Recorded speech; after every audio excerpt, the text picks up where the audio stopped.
pardonneur des péchés, l'accueillant en repentir, le compatissant, le très miséricordieux. C'est lui qui agrée de ses serviteurs de repentir, efface les méfaits et pardonne d'un pardon qui ne sied qu'à lui.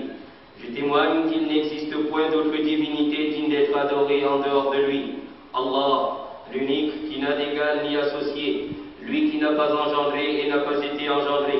Et je témoigne que Muhammad a lui le salut et la paix est le serviteur d'Allah et son envoyé, celui par qui la prophétie a été scellée, qu'Allah fasse ses éloges auprès des anges rapprochés, ainsi que ceux de sa famille purifiée, ses compagnons bien guidés, et tous ceux qui emprunteront leur voie la voie des reconnaissants, la voie des serviteurs repentants, jusqu'au jour où l'on sera ressuscité.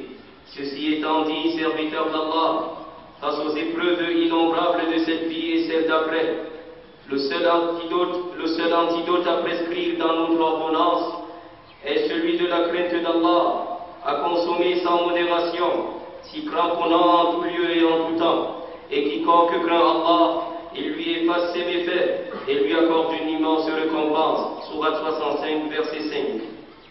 Frères dans la foi, le fils d'Adam est une créature très faible, prise en assaut par de nombreux ennemis, des démons, djinns et humains, ne cessant de lui travestir la réalité des choses, l'incitant au mal, en lui enlaidissant ce qui est bien et l'embellissant ce qui est mal.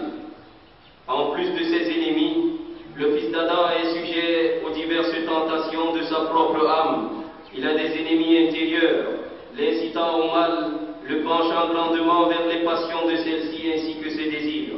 Le voilà donc exposé à tout danger, venant de tous côtés, de l'extérieur comme de l'intérieur.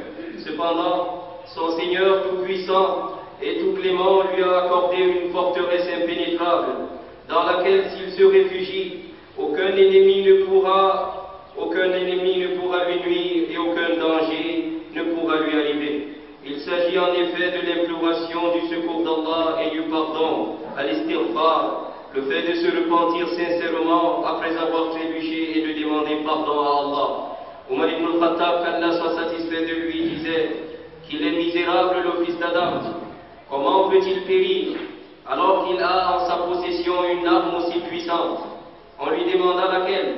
Il répondit à l'istighfar, la demande de pardon, le repentir sincère. Celui qui se plaint de la maladie, alors qu'il demande beaucoup pardon à Allah. Celui qui se plaint de la pauvreté, qu'il implore abondamment le pardon d'Allah. Celui qui se plaint de la sécheresse, qu'il implore abondamment le pardon d'Allah. Celui qui se plaint de l'injustice, qu'il implore abondamment le pardon d'Allah. N'avez-vous pas entendu la parole de votre Seigneur lorsque Noé a vu le salut et la paix s'adresser à son peuple, disant, j'ai dit, demandez le pardon à Allah, car il est très grand pardonneur, afin qu'il fasse pleuvoir du ciel une pluie abondante, accroît vos biens et vos enfants, et vous accorde des jardins et des rivières. Oui, mes frères, nous sommes faillibles, nous trébuchons tous, mais nous avons un Seigneur qui nous a ouvert grandement la porte du repentir. Lui qui dit, quiconque agit mal ou se fait du tort à lui-même, puis aussitôt implore le pardon d'Allah, trouvera Allah pardonneur et miséricordieux. Sourate 4, verset 110. Lui qui dit, et je suis grand pardonneur à celui qui se repent, croit, fait bonne œuvre, puis se maintient sur le bon chemin. Sourate 20, verset 82.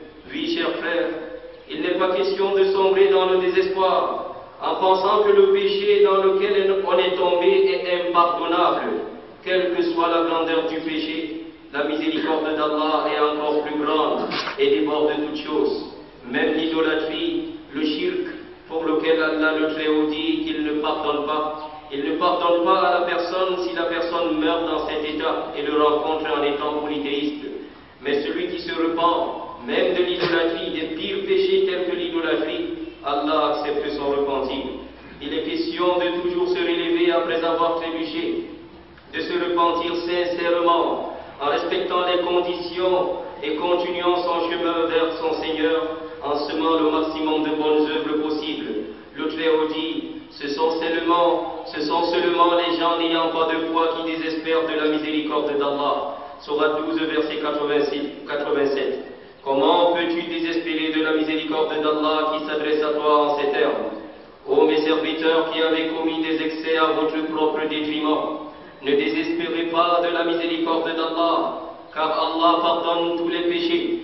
Oui, c'est lui le pardonneur, le très miséricordieux. Sourate 39, verset 53. Lui qui dit, sauf celui qui se repent, croit et accomplit une bonne œuvre.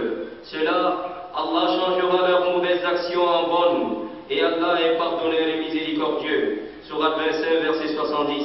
Lui qui dit dans le récit à caractère transcendant, ô fils d'Adam, aussi longtemps que tu m'invoqueras et placeras ton espoir en moi, je te pardonnerai tes péchés sans m'en soucier de leur nombre.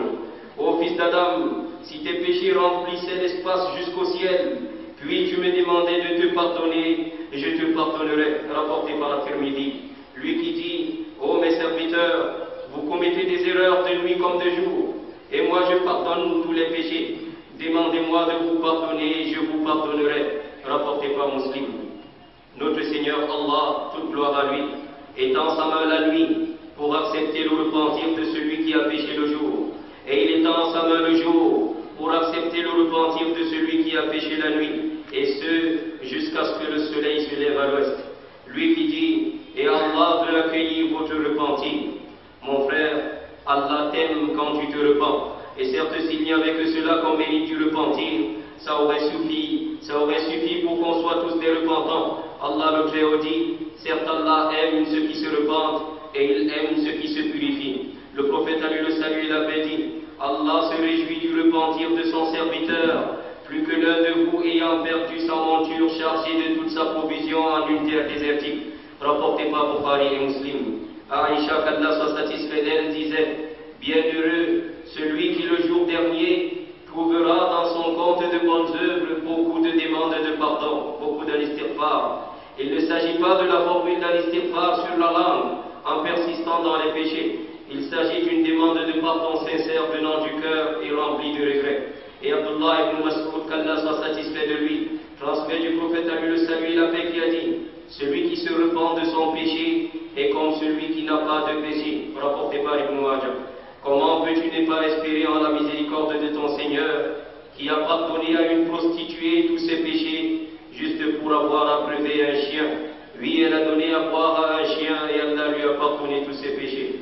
Revenons donc vers Allah avant qu'il ne soit trop tard. Nous avons été frappés ce matin par la mort de l'un des enseignants, le Cheikh Alpha, qui se levait souvent les vendredis ici au premier rang. Vous avez l'habitude de le voir se lever et faire des prêches avant que l'imam n'arrive, pour ceux qui s'asseyaient au premier rang ou pour ceux qui s'asseyaient dans la mosquée. Il est donc là et nous allons effectuer la prière mortuaire tout à l'heure.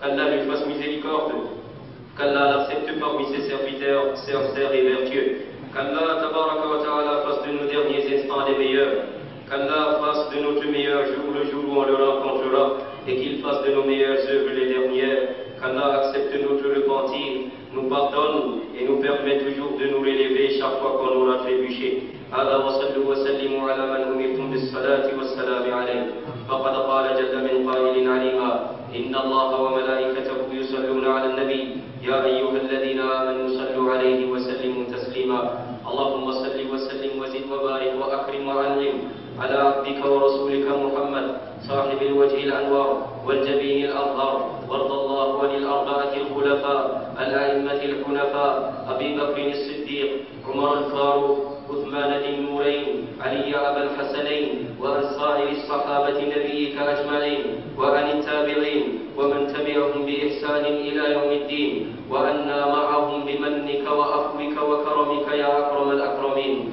اللهم اغفر لنا ذنوبنا إنا كنا خاطئين اللهم اغفر لنا ما قدمنا وما أخرنا وما أسررنا وما أعلنا وما أسرفنا وما أنت أعلم به منا اللهم لا تؤاخذنا بسوء أعمالنا اللهم لا تحرمنا فضلك ورحمتك بسوء أعمالنا واغفر لنا برحمتك التي وسعت كل شيء اللهم اغفر لنا برحمتك التي وسعت كل شيء ربنا اغفر لنا ذنوبنا وإسرافنا في أمرنا وثبت أقدامنا وانصرنا على القوم الكافرين ربنا إننا آمنا فاغفر لنا ذنوبنا وقنا عذاب النار ربنا اغفر لنا ولإخواننا الذين سبقونا بالإيمان ولا تجعل في قلوبنا غلا للذين آمنوا ربنا إنك رؤوف رحيم.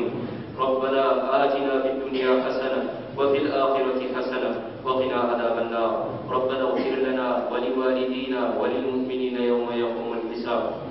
اللهم أنت ربنا لا إله إلا أنت، خلقتنا ونحن عبادك، ونحن على عهدك ووعدك ما استطعنا، نعوذ بك من شر ما صنعنا، نبوء لك بنعمتك علينا ونبوء بذنوبنا، فاغفر لنا فاغفر لنا فاغفر لنا فإنه لا يغفر الذنوب إلا أنت.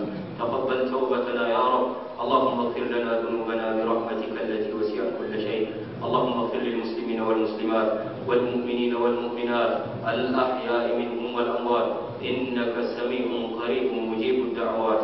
اللهم اغفر لنا ذنوبنا إنا كنا خاطئين. عباد الله، إن الله يأمر بالعدل والإحسان وإيتاء ذي القربى وينهى عن الفحشاء والمنكر والبغي، يعظكم لعلكم تذكرون. فاذكروا الله العظيم